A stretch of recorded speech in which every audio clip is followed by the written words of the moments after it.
پاکستان کې ویل چې ګردې بدلې نه کړې ولې علاج یې نه شي یو څه وخت یې دوايانې راکړې خو حاله ونه کړ څومره خلک چې زما د غږ اوري هغه که دلته وي یا که بهر هېواد کې نو زموږ هیله ده چې موږ سره مرسته وکړه.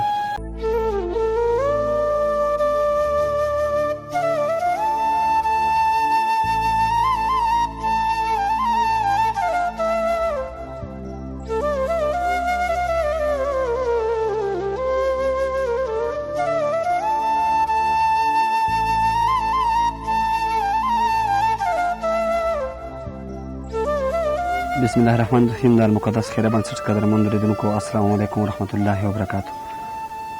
قدرمنو دوستانو یو ځل بیا یوې بلې کورنۍ ته راغلی یم او په دې کورنۍ کې یو داسې مریض دی چې د ګردو مریضتیا لري. زما تر څنګ دغه ناست ورور چې دی د ډېر وخت نه مریض دی. دا چې د کوم وخت نه مریض شوی دی او چېرته تللی دی څومره مصرف ورباندې راځي دغه ټوله کیسه به د ده نه په خپله واورئ. زه مندرې ولسوالۍ ټاکۍ اوسېدونکی یم. زما نوم رفیع الله دی او زما دواړو ګردو کار پېښه ده او 3-4 کاله کېږي چې دا مریضتیا. زه کته پاکستان له ډېرو ستونزو نه لاړم، ډېر په سختۍ باندې ګېټ باندې څه پرېږدي نه خو ډېر خوارۍ باندې کېوتم. پاکستان کې درته څه وویل ډاکټرانو؟ پاکستان کې ویل چې ګردې بدلې نه کړې ولې علاج یې نه شي یو څه وخت یې دوايانې راکړې خو حاله ونه کړ. ګردې چې بدلې کړې ګردې باید چې بدلې څو روپۍ مصرف به بیا راشي په ګردو؟ دا ګردې خو ما ته کور هغه منلي او همداسې مصرف راځي دا 4.5-5 لکه روپۍ. ګردې چې ستا خپلې؟ ګردې چې خپلې. کور هغه چا درته منلي؟ کور هغه ورور مه دی مور مه ده هغوی درته یو هغو راته منلي. ګردې دواړه ختمې دي؟ ګردې دواړه ختمې دي چې یوه ولګي کار کوه دې دوه کې. ګردې چې ستا خپلې پاکستان کې په هسپتال کې درته څو روپۍ مصرف وښوده؟ کوزې خو راته پاکستان کې 18 لکه روپۍ ویلې کلدار. دلته چې مې پوښتنه وکړه 4.5-5 لکه روپۍ افغانۍ. نو بس زموږ وس نه رسي. زه کورنۍ سرپرست یم او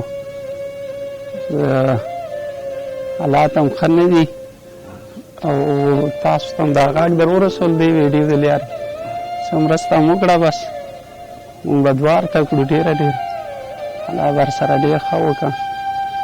څومره خلک چې زما دا غږ اوري هغه که دلته وي یا که بهر هېواد کې نو زموږ هیله ده چې موږ سره مرسته وکړه. د مرګ په حالاتو کې وس هم نه شي. قدرمنو ملګرو د ورور د حال نه تاسو خبر شوئ. د ډېر وخت نه را په دې خوا بیمار دی. دواړه ګردې ختمې دي. یوه ګرده ورته خپلې مور او بله ګرده ورته خپل ورور منلې ده خو د اپریشن روپۍ ورسره نشته. په اپریشن باندې په پاکستان کې ورته 18 لکه کلدارې ویلې دي او دلته په افغانستان کې په هرات ولایت کې ورته 15 لکه افغانۍ ویلې دي.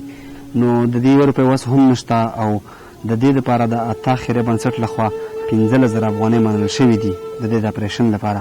او نور تاسو ټولو ورونو نه غوښتنه کوو که په هر هېواد کې چې په دې برخه کې خپله مرسته راسره جاري وساتئ. ځکه که دغه ورور روغ شو 2 رکعته لمونځ یې وکړه په لمونځ کې به درته دعاګانې کوي. همدارنګه د کورنۍ سرپرست به جوړ شي نو تاسو ته به الله رب العزت ډېر ډېر اجرونه درکړي.